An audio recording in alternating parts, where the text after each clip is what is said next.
Okay, perfect. That's working.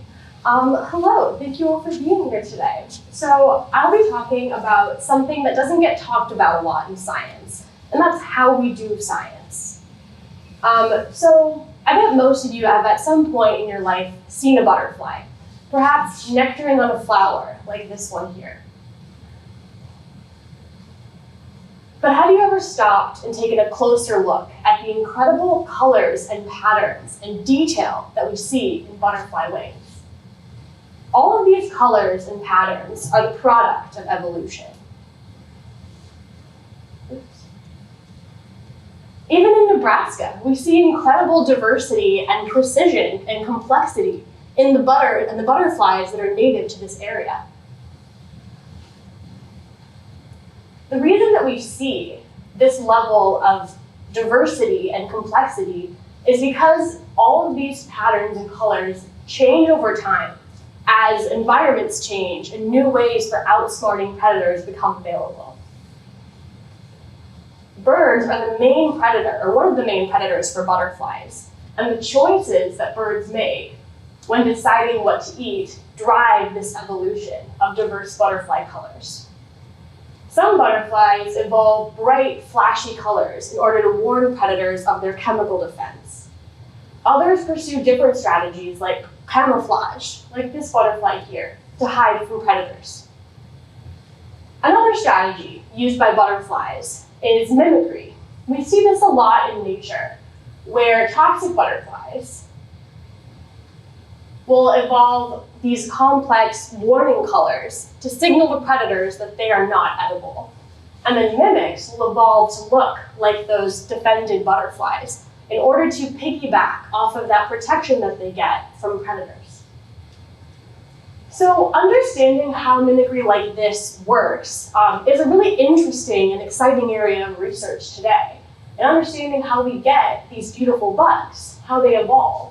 But there's a lot about this that we don't yet know, even though it's been an active area of research for over 100 years. We know that genes and environments can create the color patterns that we see in butterflies today. But these are just the mechanisms of those structures. How they evolve is dictated by predators and the choices that predators make when deciding what to eat.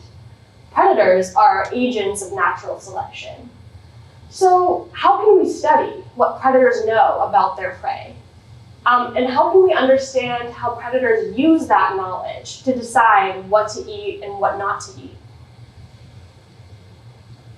There are many ways to approach that question. Countless experimental designs and methodologies that will give us slightly different answers to those questions.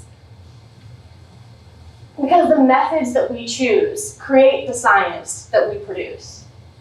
And it's the culmination of this process, the synthesis of information and repetition, that creates the major scientific discoveries that you read about in the news and in your textbooks. This is because real science is collaborative. So today I'll be talking about some of the methodological approaches that have been used to approach this question of how mimicry works. I'll be talking about lab experiments, theoretical modeling, and field predation experiments. So to start, lab experiments are a really good way to start answering these questions that we have in science, because they allow us to break down our questions into smaller pieces. This is helpful because nature is really complex, and there's a lot about nature that we don't yet understand. And there's a lot of confounding variables that come with those complex natural environments. And this makes it difficult to identify clear patterns in the data. So lab experiments allow us to remove those confounding variables and ask simple questions. Like, in a lab setting, we can ask, can birds learn to avoid toxic prey based on their appearance? And if so, will they also learn to avoid mimics? One project in the late 1950s decided to ask this exact question using Florida scrub jays. So in order to create a controlled environment, they kept these birds in a distraction-free space with consistent light cycles and consistent feeding schedules, eliminating all of those confounding variables. And during each trial of this experiment, they presented these birds with a monarch butterfly and a tiger swallowtail butterfly.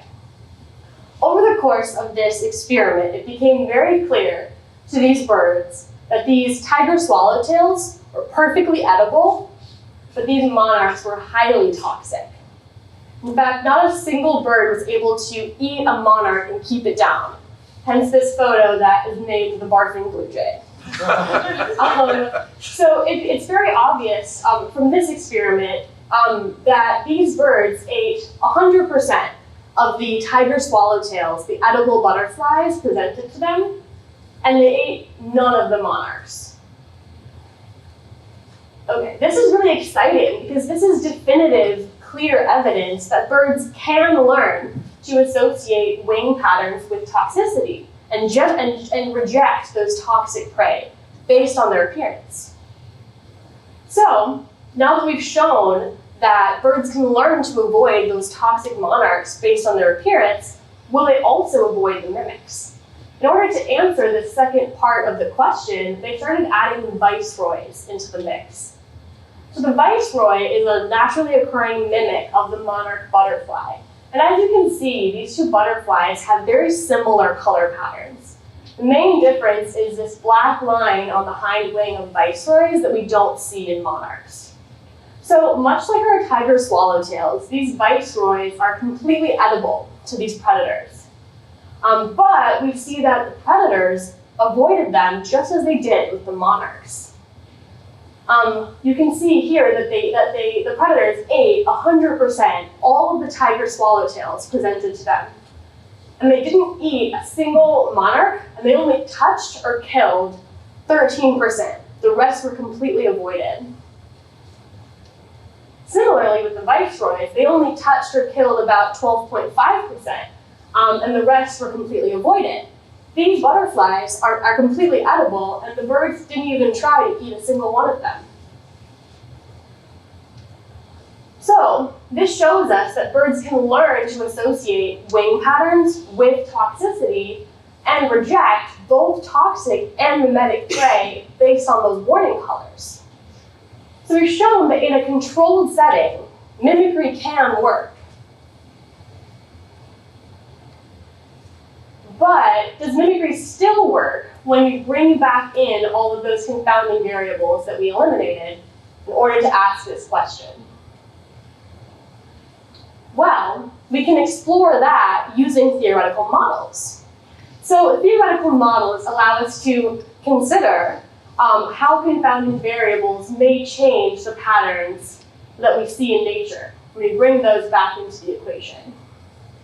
So theoretical models use mathematical relationships to model and visualize real biological phenomena, like circadian rhythms or population growth. And these models allow us to make predictions about how these different variables might change what we see in the lab when we bring that back into nature.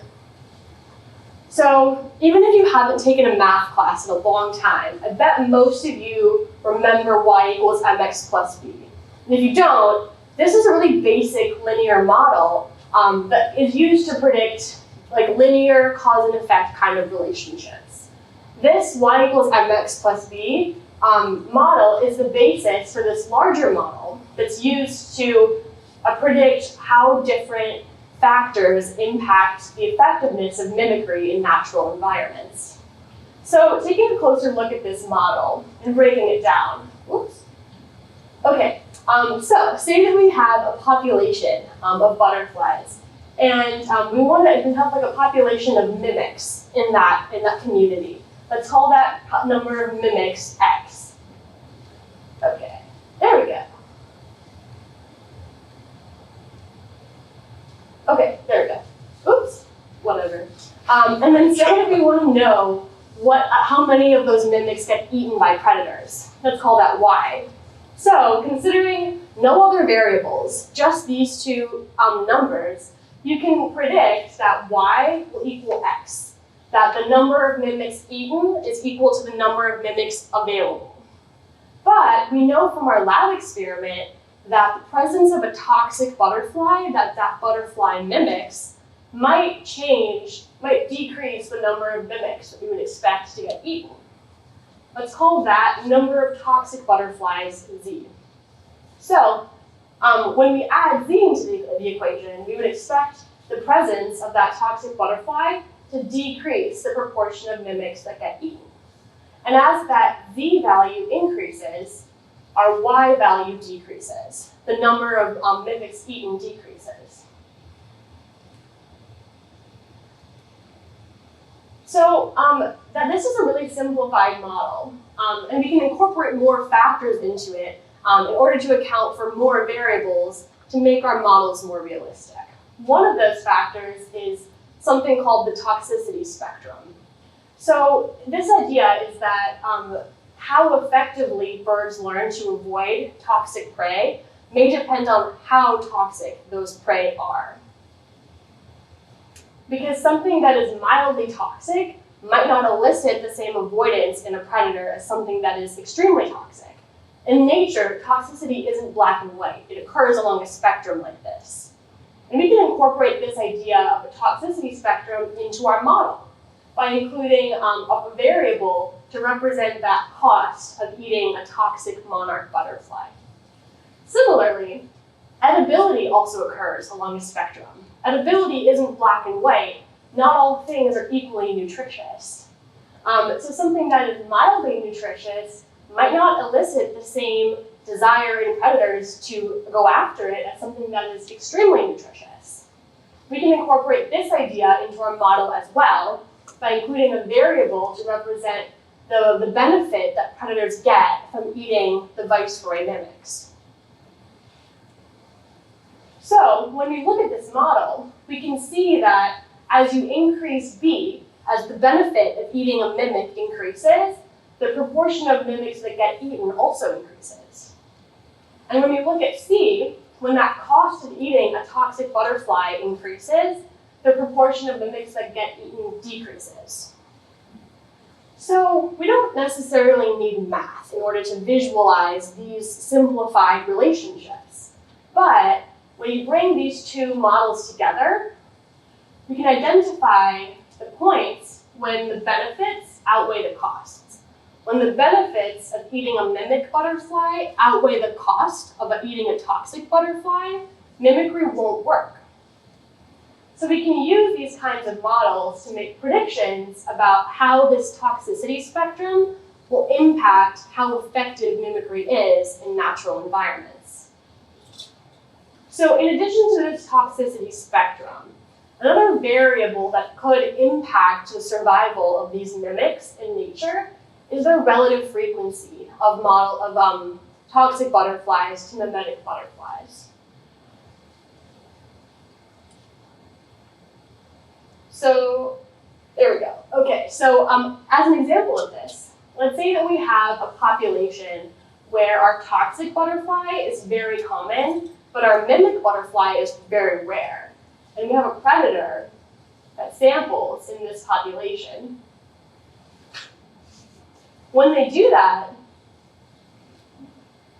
they typically sample more toxic butterflies than mimic butterflies on average, when those toxic butterflies are more common. When this happens, that signal, that warning signal from those toxic butterflies gets amplified by their abundance. And when this happens, those costs associated with toxic butterflies outweigh those benefits of eating the mimic, and predators learn to avoid this whole system. When this happens, the survival of those mimics increases and mimicry works. Alternatively, the opposite of this, when you have a population where our toxic butterfly is very rare, but our mimic is very common, and our predator samples in that system, we see the opposite, where the amount of butterflies, toxic butterflies that are sampled is lower than the amount of mimetic butterflies that are sampled. So when this happens, that signal from those toxic butterflies gets weakened by the abundance of its mimic, and the benefits of eating those mimics outweigh the costs of eating a toxic butterfly. And predators generalize and eat all of these butterflies because those benefits outweigh the costs. And when that happens, the survival of those mimics decreases and mimicry doesn't work. We can incorporate this idea of relative frequency into our theoretical model by adding variables to represent the frequency of mimics in our population and the frequency of toxic butterflies in our population. Similar to the toxicity spectrum that we looked at before, when you increase the frequency of a mimic, you increase the number of mimics that get eaten. And when you increase the frequency of toxic butterflies, you decrease the number of mimics that get eaten. This process of adding multiple variables to these models is how we get really complex mathematical models like these. And as you continue to add more and more variables to this equation, it becomes increasingly more difficult to visualize those relationships without using models. I put too many there. Okay, so because of this, theoretical models can be very useful for making predictions about how these multiple factors will change the patterns that we expect to see when we put them in the natural environment. This model that we've just written incorporates these ideas of a toxicity spectrum and relative frequency. And this is actually the main part of this larger model that I showed you earlier. So once we've made these predictions from theoretical models, we can then take those predictions to nature and see if they actually hold up, if they actually are supported by what we're seeing in natural environments. And a great example of this is a field predation experiment that was conducted in 2018. And this project wanted to test whether those predictions of relative frequency are actually supported in natural environments. And to do this, they used the Adelpha butterfly family. So Adelpha iphiclus is a toxic butterfly, and Adelpha serpa is its mimic. And these butterflies are very common across Central and South America, but their relative frequencies differ geographically. So by that I mean that in Costa Rica, the toxic and the mimetic butterflies have very similar abundances. They occur in about a 1-to-1 ratio. But in Ecuador, the toxic species is significantly more abundant than its mimic. So, in order to test if these predictions of relative frequency actually hold up in real environments, they created fake butterfly models like these of the real butterflies and placed them in natural butterfly habitats in Costa Rica and in Ecuador.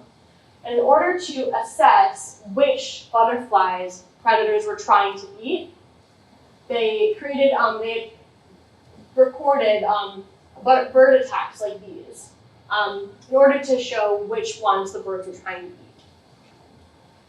So, from this project, in Costa Rica, where the toxic and the mimetic species occur in similar frequencies, they found that the replicas of the mimic were attacked significantly more than the replicas of the toxic butterfly.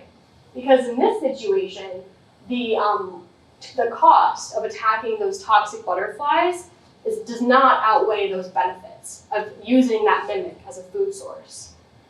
So in this situation, mimicry doesn't work. But in Ecuador, where the toxic species is significantly more abundant than its mimic, they found that replicas of both the toxic and the mimetic species were attacked at low frequencies. The cost of attacking that toxic butterfly in this context outweighed the benefits of eating that mimic. So in this situation, mimicry does work.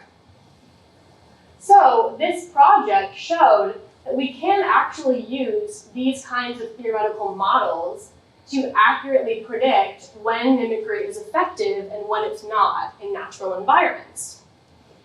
And this cycle continues of using theoretical models to predict how certain variables will affect what we see in nature, and then taking those predictions to the field to see if nature supports what we've predicted. And if it does, we can then take those ideas back to the lab and break that down and look at each step of the process to answer more specific questions. Okay, so I've shown you 3 different ways to approach this question of how does mimicry work? And each gave us a slightly different answer because the methods that we choose shape the science that we create. And there's all of these different approaches, this process of synthesizing information and repeating the scientific process is how we create real science and create these big scientific discoveries, because real science is actually very collaborative. The truth is, no one person can answer this question, how does mimicry work? And no single person can tell you everything that there is to know about all these beautiful bugs and how we study them. And that's it.